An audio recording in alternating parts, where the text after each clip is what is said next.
Yes.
Hi, Allison and Katie. I guess it's just the three of us right now, so I'm sure others will join us. There's like 72 people signed up.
Good morning for those of you who are on the call so far.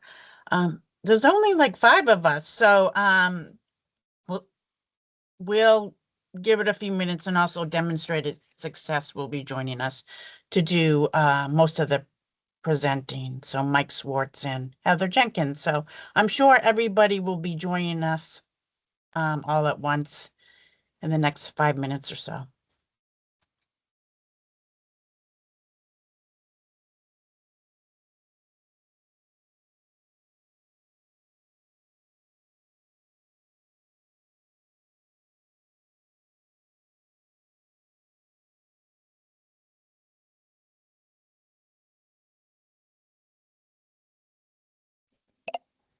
Good morning. Hi. Hi.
Good morning, everyone. For those of you who are on the call, well, we're gonna give it a few more minutes, probably a little bit after 10 before we get started.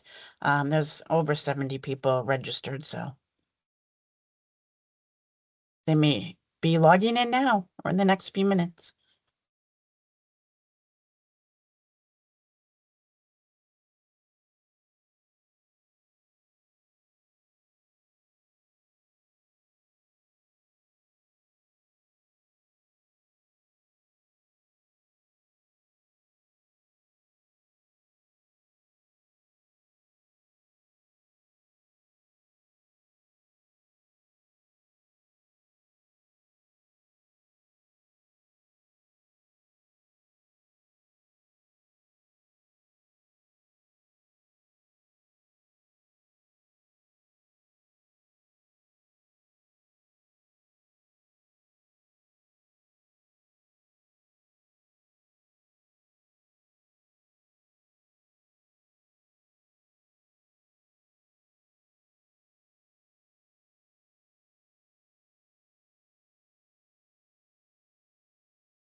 Good morning, everyone. We're gonna get started in a few minutes. It looks like there's some people still signing in, so we'll probably start about 10:02.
Mike, I know you had your hand up. Are you good? I'm, Do you have?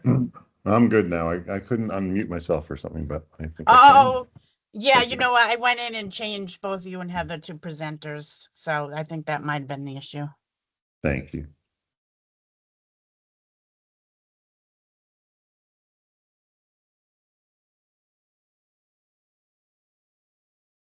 Okay, we'll go ahead and get started. Welcome everyone to today's webinar on the new I4see 2.0 assessment roster overview. My name is Michelle Gauthier. I work as part of the assessment team.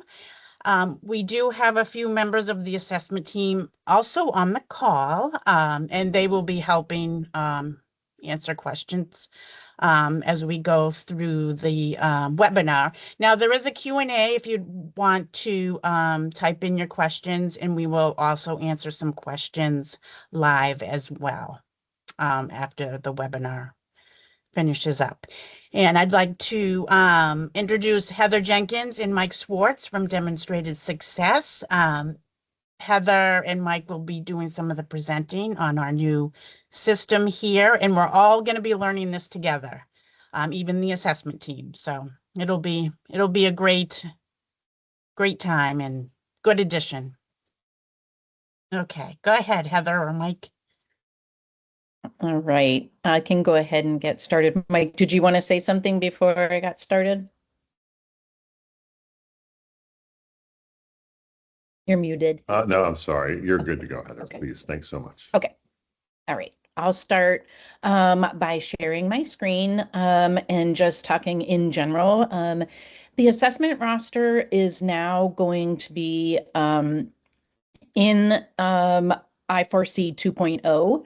It is going to have all of the same capabilities that you had in the assessment roster in i4see 1.0, and you're still going to sign in through your single sign-on. You are now going to see i4see 2.0 if you hadn't already seen it here.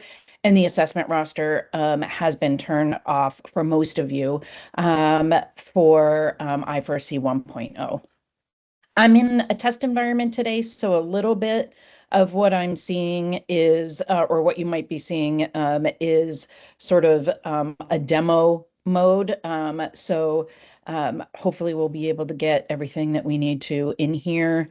I'm going to go right in. I'm also going in as a DOE staff. So there's going to be a couple of things in here that you may not see as a user, or that are things that department staff will actually be doing in the system rather than the actual users. As you log into i4see 2.0, I have access to a lot of different applications within i4see 2.0. You may not have all of this, but the one application that we're really looking for today is this assessment roster. So I'm going to click on the assessment roster. Your access that you had within i4see 1.0 should be the same as you have in 2.0. So if you're a multi-district SAU and you had access to all of the districts within your SAU, you should have that same access within i4see 2.0. I am going to just open up my district here. Just to kind of explain a little bit of the screen here. I want to make sure that you all kind of understand a little bit of the difference. When you were logging into i4see 1.0, you had the assessment roster and it had all of these graphs for the different types of assessments that your students are attached to. It's a little bit different in i4see 2.0, as all of the different assessments are going to be on the left-hand side. So you're going to navigate through the assessments with this left bar over here, and it will show you with whatever's highlighted the actual roster that you are looking at. So that's just one of the changes that we have for 2.0. A lot of the changes that were implemented are hoping to help you with ease of use and all the security behind the new application and everything that has been put in place to make sure that we are continuing to be secure with our data. Up at the top here, you are able to see any of the news and updates that are coming from the assessment team and any of the reports that are available within the assessment roster application. So right now, if you wanted to go in and there's this assessment roster help document, if you're in the system, you should be able to click on it. It might look a little different just because I'm in UAT. You might have a couple of other things. I'm just going to put this particular document in the chat so that everybody can see the information that I have here. So I'll send this to everybody. Again, you should be able to get access to it within the platform, but I thought it would be easy for you all to have it there just in case. As we kind of move down the screen, I'll come back to reports in just a little bit, but talking about sort of the way that the screen is set up is it does look a little bit different than what you had in 1.0. So as I scroll down, you will see over here, I've got my all roster. So this is on the left-hand side here, you can see it's highlighted as well. And so now I'm seeing all of the students who are participating in New Hampshire SAS, SAT, DLM, Access, and Civics. So you have the information here about your grade levels. There is hover text if you're not sure which grade level it is that you're looking at. As we move down the page here, there's a couple of different features. It looks just a little bit different. So if you have multiple schools in your district, you can choose one school and just look at the data for one school. So that's one of the features that we have here. Another thing is that we have this show drop down, which is a filter. This filter changes depending on which assessment roster you're looking at. For this one, we just have all. You just see all the students. If you are looking for a particular student, or if you are looking to filter off of specific grad year or what have you, you could add something else in this filter here. But if I change any of these filters, you can see my count is over here and I've got my graph up at the top.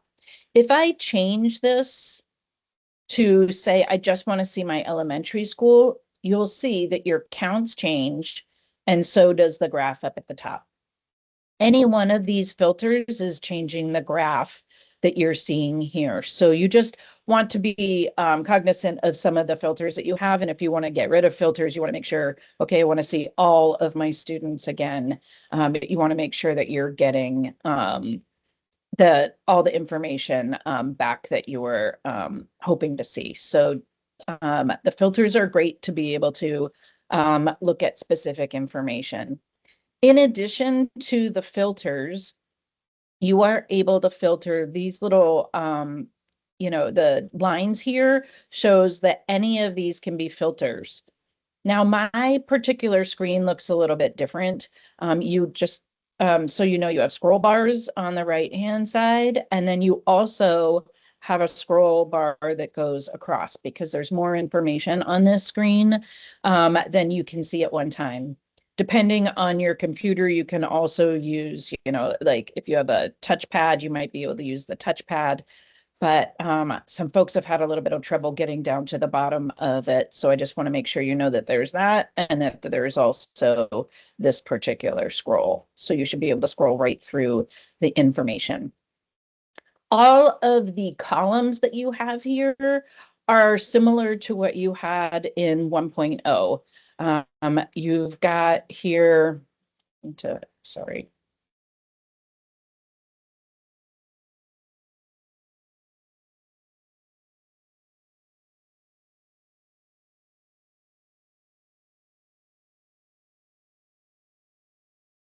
I had demo mode on and then I went back to my single sign on and then demo mode was not on. So I just want to make sure that I'm not showing any information at all about students. So you've got your SACIDs here. So again, you could search by specific SACIDs.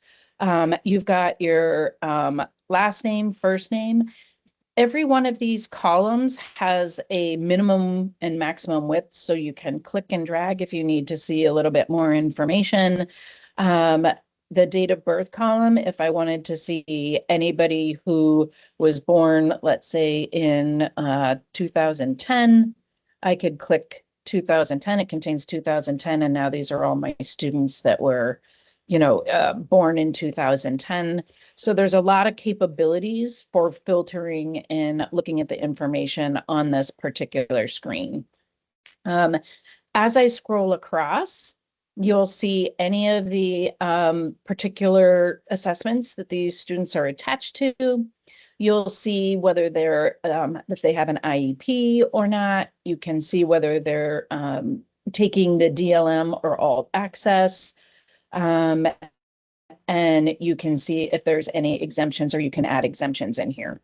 I'm going to go through a couple of these just so that you can see it. I'm actually going to choose just a middle school for right now, just so that I can make sure that we're getting the information that we need here and that I can change my DLM and access. There was a little bit of a situation with the upper grades, so I'm just going to make sure I can show you today. So as we're going across, if this student here is somebody that I wanted to make sure right now they have an IEP, and actually we've assessed them and decided that they should be taking the DLM and alt access if they're taking the access. They're not taking access, but they need to take the DLM. If you want to click to register for them for the DLM, you're going to click here and you get your warning here to say, we need to make sure that the student is actually taking this. Yes, I want to register them. And you click register. And then what happens is they now have that check mark. If I said, oh gosh, I did that, I wasn't supposed to do that, you can click this particular and unregister them, and now they are unregistered. So any of the students, you'll see that there's no plus if they don't have an IEP. So it won't let you do that for anybody who doesn't have an IEP. On most of these screens, we have the exemptions and incidences. So if I needed to put something in here for this student and I had any sort of exemption or incident, if you're doing it one by one, this is where you're going to actually do it. So for this particular student, I could choose any of these particular exemption types. They are all the same as they were in 1.0, with the exception of the special use accommodations. Those have been updated as per the department. And so now these are in line with the special use accommodations that students may have. And you're putting it in not only i4see 2.0 for an exemption, but you're also putting it in tied within the Cambium portal for New Hampshire SAS. Those special use accommodations need to go in both places. But other than that, you can put in any sort of, if there's a test incident irregularity, maybe there was a fire drill and you have students. If you have multiple students that you want to be putting in, then I'll show you where to do the bulk upload. But if this is let's say this parent is this is a parent opt-out student, and they're opting them out of New Hampshire SAS. And we want to be able to put in our information about which domains they need to have. I'm going to choose a file. I have a test that I'll use. So you choose your file, you put in your reasons. Obviously, you would put in more than what I'm putting in here. And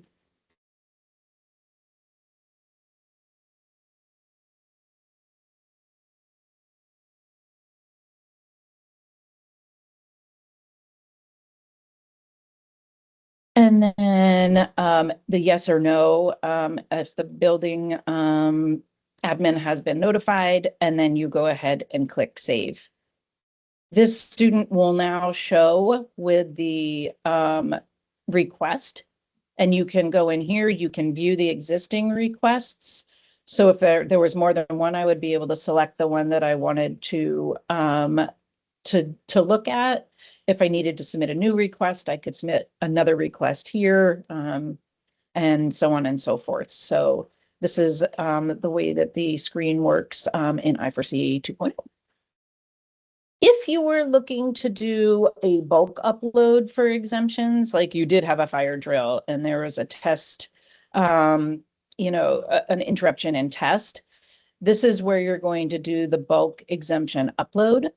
And so here you would download the template. The template is the same template that you had in the past. So if I download this template and open it up here, you can see that the template looks very similar to what you've seen in the past. You would put in student SACIDs, their exemption type, and the specific information about what the exemption was for or the type of exemption that you need.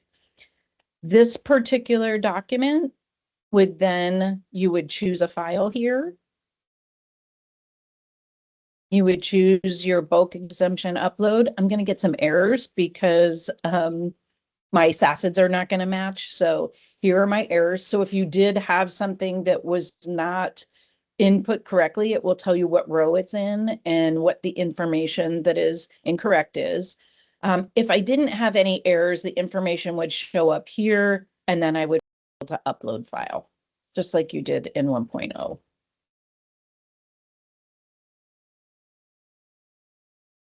As we're moving down, I want to show you some other screens that we have here on the assessment roster. So right now I'm looking at the roster. If I wanted to look at my anomalies, I can either click here or I can click over on the left-hand side here. Hey, Heather. So these are my, yeah. I'm sorry to interrupt. Just real quick. In the exemptions, somebody can confirm, but they have to upload the signed document from the parent if it's an opt-out. Is that correct? And they can do that either through the single one or through the multiple. Yes, all parent opt-outs need to be uploaded either through the bulk upload, or if you have like one or two, you can do them individually. And they need to include a copy of the. Yes, they need to include a copy of the signed form. Okay. And then another question came up, Heather, sorting on the columns that are actionable, like the exemption. Right now you can't do it, but is that coming? I can't remember. For the over here for exemptions and incidences. Yeah. I don't believe it's like to say, like, can I see the top of all my exemptions and incidences? Like only students. At this point, I'm not sure that sort is coming because I don't know, it's not going to be able to sort off of like the exemption or incident type. It would Okay. just say whether they had an exemption or incident or not. Okay, so it sounds like we But should. here, if, but if I wanted to just look at all of my roster incidents and exemptions, I'm gonna go up to this particular report anyway and say, I just want to see all of my assessment roster exemptions. I can click on this. And then I would be able to see all the information here. And now I can look at exemption code or exemption type, export it. Does that make sense? Yep. Okay. So yeah, you're able to see any of the information here about your exemptions. Because I'm somebody that's a state user, I'm seeing all the students, but you would just see the assessment roster exemptions for the students in your particular district. Great. There's also a question about being able to hide columns in the table. I don't believe they can hide them, but they can move them if they want to move them around, right? Yes, Right. so if you did not want to, like if you wanted this over here, you can move this over here. If you wanted the anomaly type, I'm on the anomaly screen right now. If I wanted the description to be closer to where the student's information is, I could move that. Yeah, you can click and drag on the column. Sorry, I didn't show you that on the other. You can also make them, they have a minimum width, so you can't make them that small. But you can't get rid of them completely. But you can move them around. You can also export it. And then if I wanted to look at this and I wanted to sort by grade, I could sort by grade.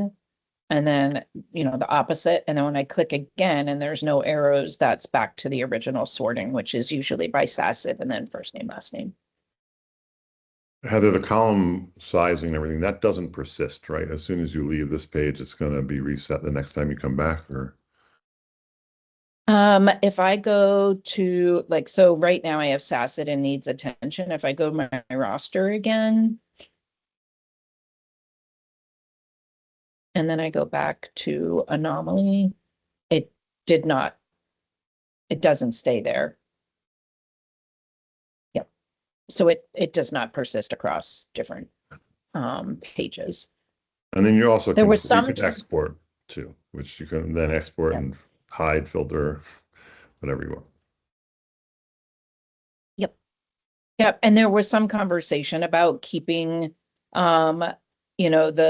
the pages, the way that they were, but then what ended up happening is we ended up, there were some, use cases where that really didn't make sense and it was confusing that the page stayed the way that it was. So I think we ultimately decided to have it refresh when you go to that page, but, certainly we're open to any suggestions for that.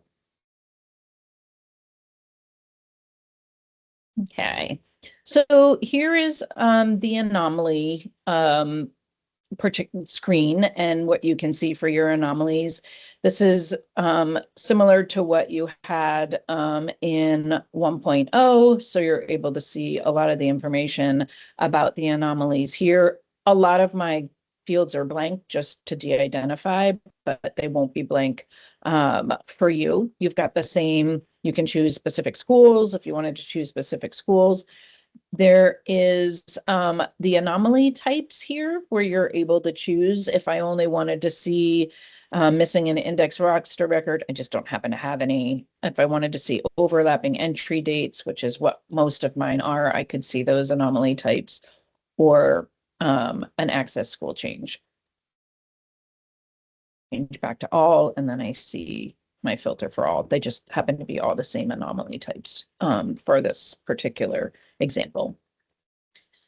So anytime you're on a screen, it's going to always show you which screen you're looking at here. Again, a lot of exports, you can print graphs and all of that. I'll move down to New Hampshire SAS, and we'll talk about what's on the New Hampshire SAS assessment roster.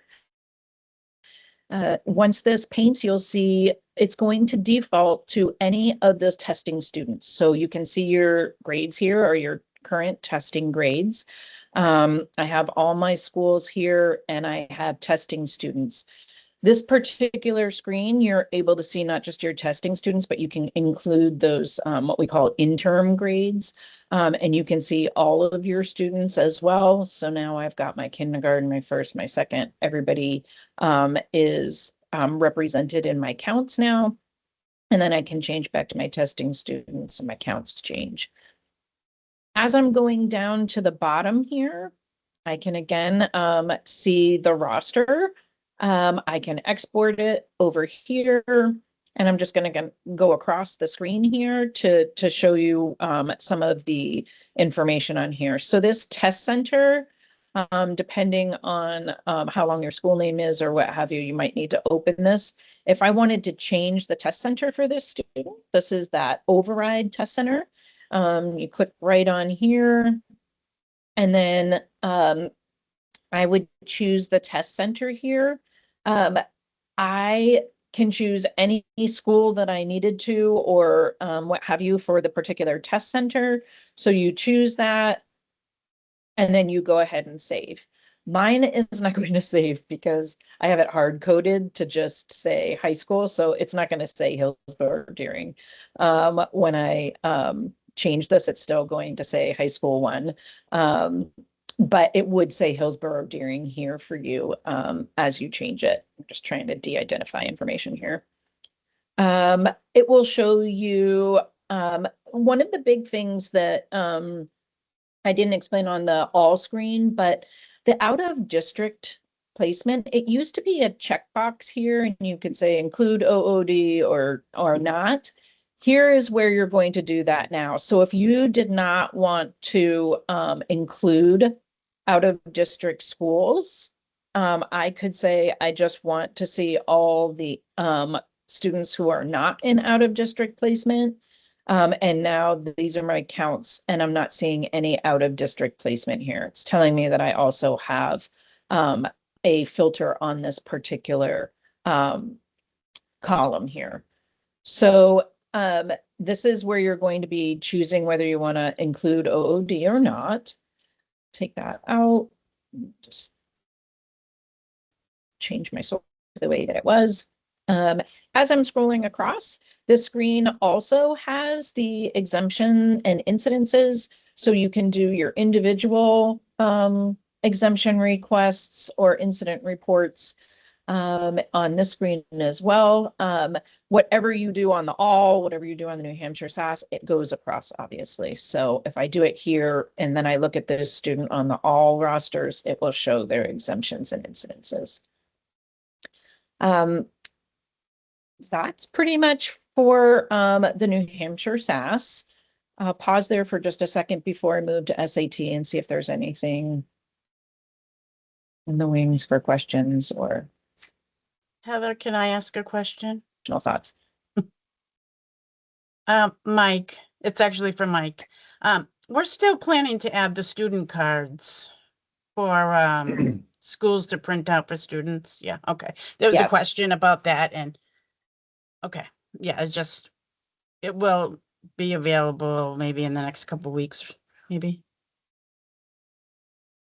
Do you know? We're hoping. Yeah. Yeah, Yeah. we're hoping. There's a couple of things that we are actively working on to make sure that we have in here. The student cards is one that we're working on, and that one actually it's definitely on our radar, but you can print a lot of them are used for New Hampshire SAS, and you can print those from the Cambium site as well. So we are getting the groupings is something that they're actively working on right now, and we're hoping to get out sometime next week, is to import your test groupings. So that's one of the big ones that we're working on right now. So there are a couple of features that are still in the works. The other thing I would mention, if there's certain districts that need those cards and that hasn't been put into production yet, send an email to help desk and We can probably get it run for you outside of like we go into 1.0 and run it, and send it to you. So, but as Heather said, hopefully we'll have it up in the next 2 to 3 weeks anyway. Okay. All right, I'll move on to SAT. So now we've got the SAT roster. We know we're looking at that because it's all over our page here. We've got our number of students that are taking the SAT. I can choose, again, my filters. There's no other filter besides by school, or if you wanted to choose a particular SACIT, if you were looking to make sure somebody was on here and you wanted to search for them, you could filter here. As I'm going across here, we see the student eligibility. You might want to expand this. It's not a very wide field. So if you were looking for student eligibility, again, if you wanted to be able to look at the exemptions or incidences, you would be able to see them here. Or again, this is where you can add and submit your request. And it will show any of the exemptions or incidences that you have here. Again, you can choose to override the test center if for some reason you had a test center override. And then if there was an override in accountability that the state had done, this is where you're going to be able to see any student's accountability override in this corner here. You will not see the little tools. Those are just for the department to be able to have, but you will see these icons so that you can see who might have an override in their accountability. The DLM is, this is the roster for DLM. So you're able to see general information. If you have a test center override, you can do your test center override. If for some reason this student, you looked on here and you said, wow, I've got all my DLM students and this student should not be on here, you can unregister them from this screen as well. And it will take them off of this particular screen, and then we'll put them into the New Hampshire SAS. I believe that takes overnight. Mike, can you confirm that? I thought this was not something that was automatic right away. Like I can unregister this student, but then I thought it took either overnight or a few hours to be able to show up on the New Hampshire SAS. I can't remember for sure, Heather. I'm pretty sure if it's at most a couple of hours, I don't think it's an overnight thing, but okay. I So the know student, that as soon as I unclick them, comes, should come right off the screen. Yeah. I know that there were, remember Heather, there was like the is alt and is WIDA, or there were kind of two flags, and we were necessarily not, the developers, I think, were updating the wrong one. But I think if that ticket has been fixed, then I think it actually should show up right away as soon as they click the plus. Okay, great. I believe that's been fixed. I can double check that. So then you'll see your general information about your students. And again, you can do your exemption or incidences right on this particular screen. The next one is the access assessment roster. This roster is populated also by your ESOL roster. So you want to make sure that your students are on your ESOL roster. But here's where you're able to, again, you could say whether this a student needs to take the alt access. You've got your exemptions and incidences and any sort of sorting or filtering that you have here. There's no other filter here besides school. And then civics is the last one that we have here. As you're looking at the civics roster, it's very similar to what you saw in i4see 1.0, in that you've got your general information about your student, and you'll also have your percent correct, your test status, test date, and passing status for the civics assessment. So all your civic scores will be here. I'm in a test environment, so it's not 100%. We also just updated.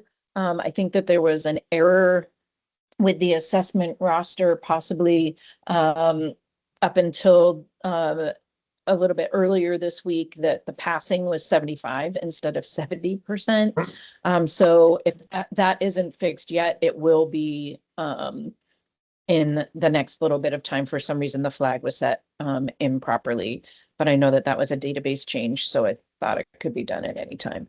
It is. So it's been fixed, and additionally, anybody who's passed the civics through Cambium over the past 3 years will all be included. So you'll have the pass indicator, and it should be set correctly based on 70% for any student who's taken the test through Cambium over the past 3 years. And then shortly, we'll also be including on here. Most of you, or many of you may know, you're doing a one-time upload of students who took the civics test outside of Cambium when it was allowed in prior years. That also will be reflected in here. I would guess that should be in place by the end of day tomorrow.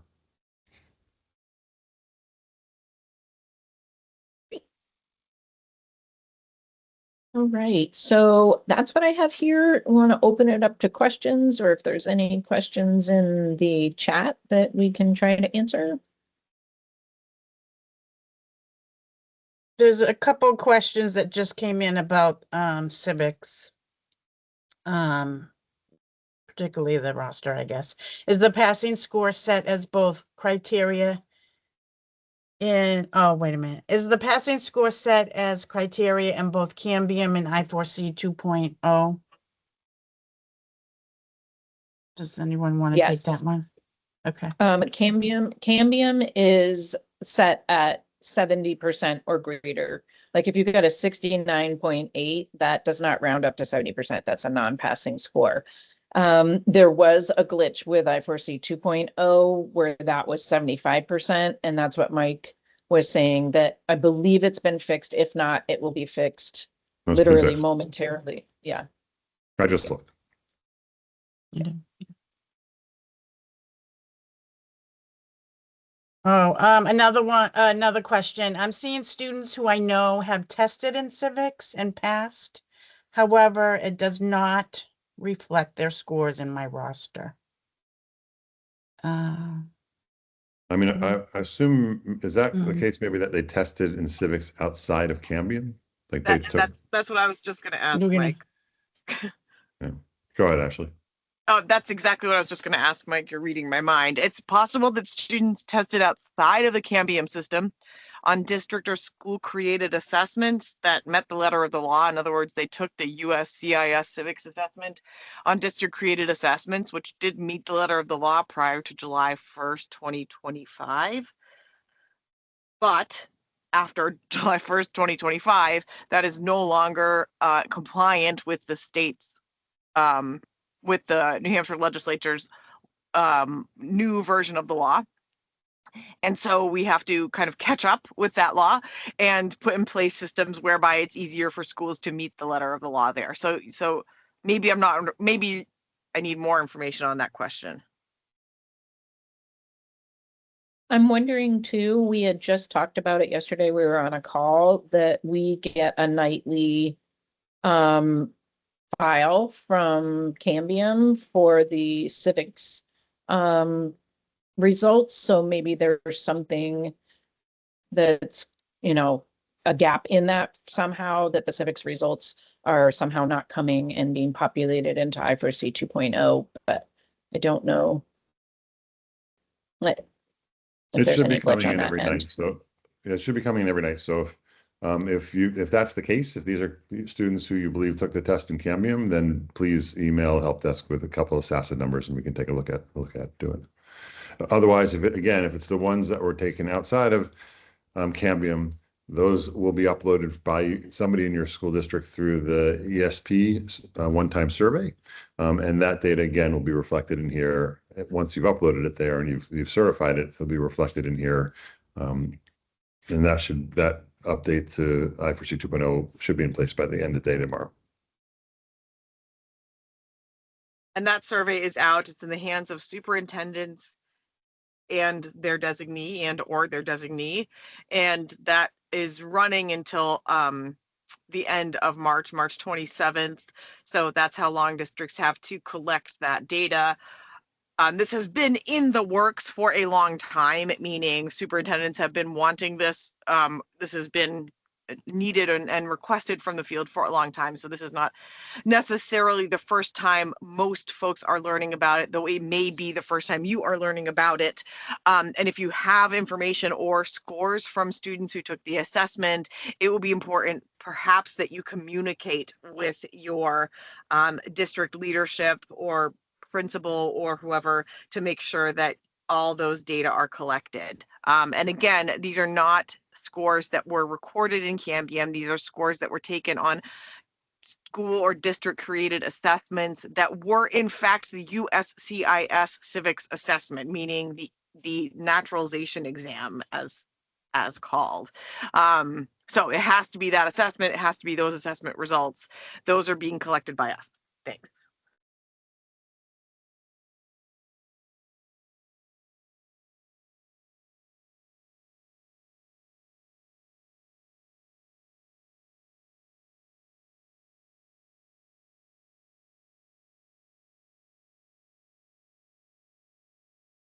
I just saw another question come in. Is there a plan for district students that transfer in? Yes, they're going to have to take that assessment in the Cambium system before they graduate in order to get a diploma in the state. Yes.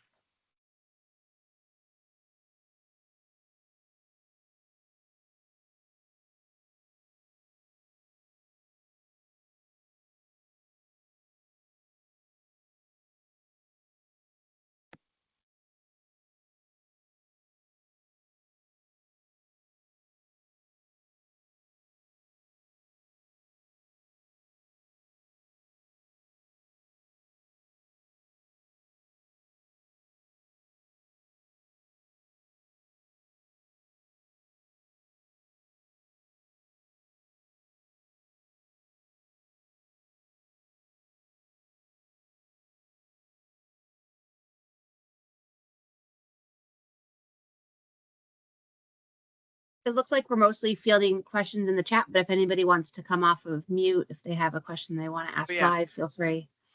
Yeah, sure. I can answer some of the civics questions that I see. When you upload every student score that you have by SACID, when they move out of your school, that's fine. Those SACIDs will still be the same if and when that student transfers out of your school. So, and we may be getting duplicate students. That's okay. We're okay getting duplicate students in this one-time upload of these historic scores. That's okay. We're fine with that. So, but it's better to have students captured who did in fact pass this USCIS civics assessment at a school district and to have them in twice than to not have them at all. So yes, please do that. I know I'm missing some here. Hold on. And as far as the percentages go, the student needs to pass. We have this in guidance. It is everywhere. So I really hope that that's, I don't know what else to tell you on this one, Eric. The kid needs to get 90 questions correct on the assessment. They just need to get 90 questions correct out of 128. That's built into the system in Cambium, which is where they are taking this assessment now. So I don't know. They need to get 90. Yeah, and they cannot get 89. Nope. And it doesn't round. So they need to get 70% basically unrounded and they need to get 90 questions. So that's really what it is. So I hope that's clear. We did put that in the guide, which is the guide is sort of our little our sort of our guiding light here. Okay, that's not the point you're making. Okay. All right. Yeah, I can't speak to the rounding in i4see 2.0. But I'm not sure. I guess I don't know why that makes a difference now. If Cambium is where the tests are scored.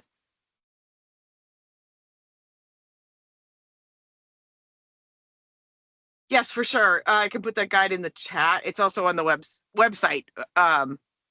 Yes, absolutely. Happy to do it.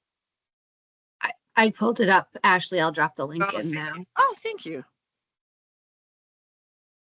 But maybe, yeah, Erica, I just might not understand you. Happy to have someone else. Eric, are you saying that 89 questions correct is showing as passed in Cambium? Because it shouldn't be.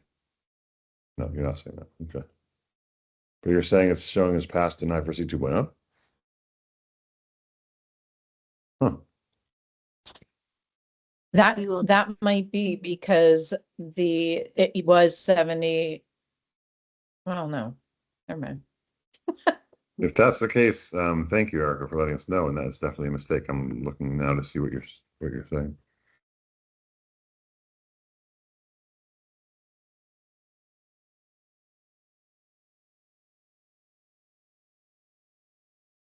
Yep, you're right, Erica. That is a mistake in i4see 2.0. Apologize for that, and we will get it fixed right away. Yep, that's right.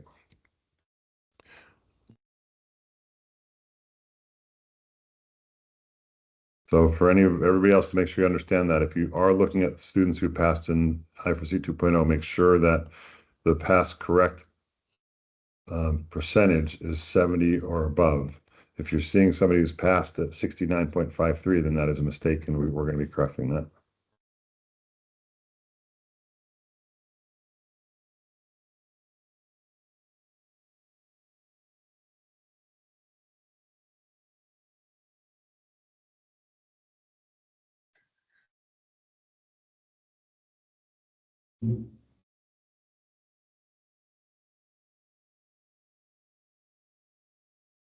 Well, Erica's asking if an announcement will I be mean, sent. I I mean, think we could probably, oh, that's going to be hard to do, I would imagine, because every system has bugs, Erica, as you probably know. So to say all corrections, I don't know. I obviously I'd leave that to the team to say, but I think that's probably impractical, given that we can't anticipate all corrections. Does that make I mean, sense? at a minimum, Ashley, we can put a note like right now on Heather's screen where it says civics roster display standards, yeah. whatever. Like we can put a message up there to let people know, or in the news and updates as well. Sure. yeah, I I'm was just going to saying mention that. all corrections, and given the level of detail, I think that we're seeing, I don't know. I don't know. I just feel like that's going to be hard to anticipate. But yes, a general one for some of the general edits that we're talking about here. But I think we can't anticipate all bugs ever in any new system. Just being realistic. Not trying to be cynical.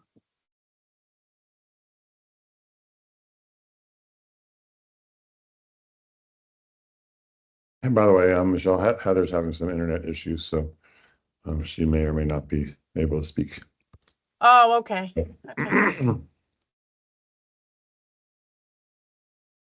you see that question, Michelle, about new sites need to be approved by DOE? I'm not sure what that's. Testing sites? Yeah.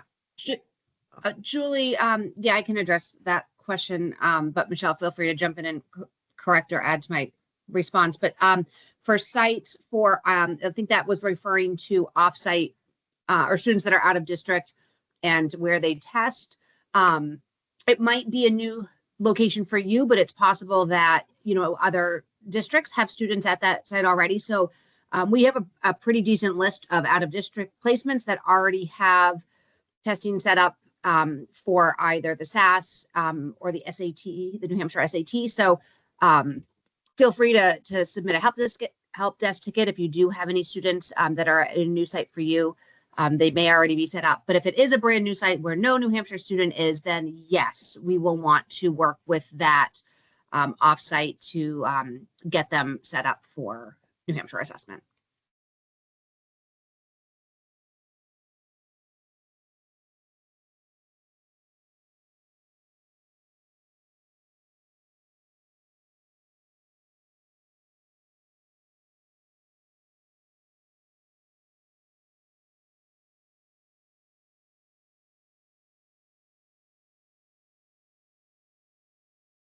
There's also a question in the chat about students who have moved. And yes, it is sufficient to withdraw them if they do have an exit status. Then that will be used for that will eventually filter down. And even if like if the student is already on your roster within the testing system, so if they're already on your excuse me, your roster in Tide and or in College Board's SDMS, we still use the dates in I4C when we apply any accountability rules. So if the student has moved, we will know that based on these the date and the exit code. So you will not be held accountable for testing that student.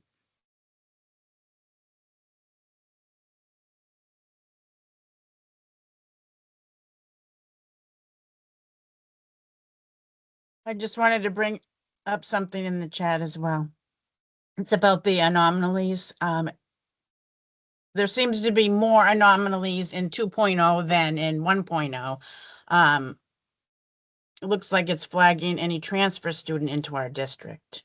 It does say possible, but I think this may be confusing for districts. So maybe we can talk about it internally or. We did talk yesterday about. Yeah, we just did the a little need to bit, have a yeah. help document. And I think, Michelle, is someone going to put together a help document? I think that explains the anomalies and.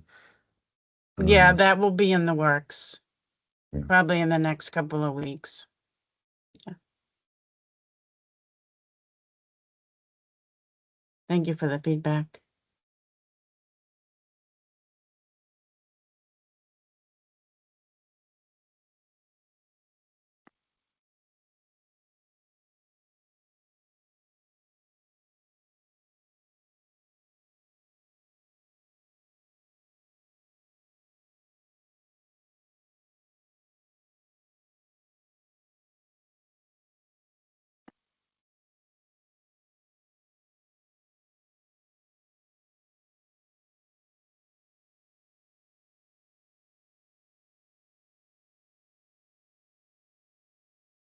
Yeah, any other questions? If you want to come off mute, I can try to unmute you.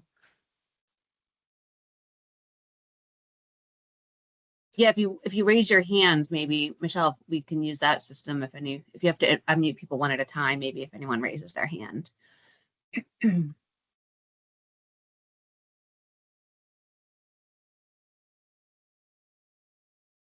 if you have a question about something, probably somebody else does too. So don't be shy asking your questions out loud too.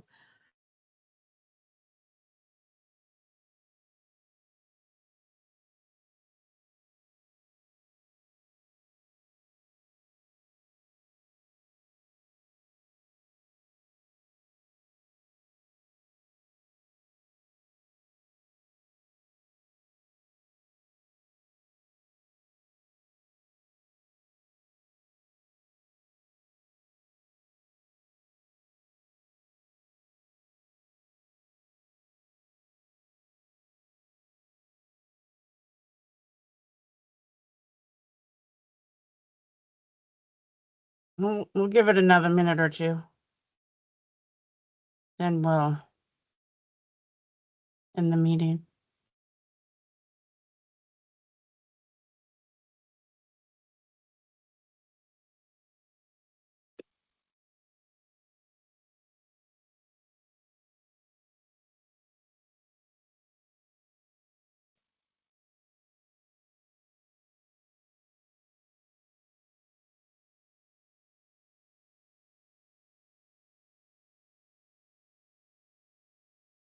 Yeah, thank you everyone for joining us.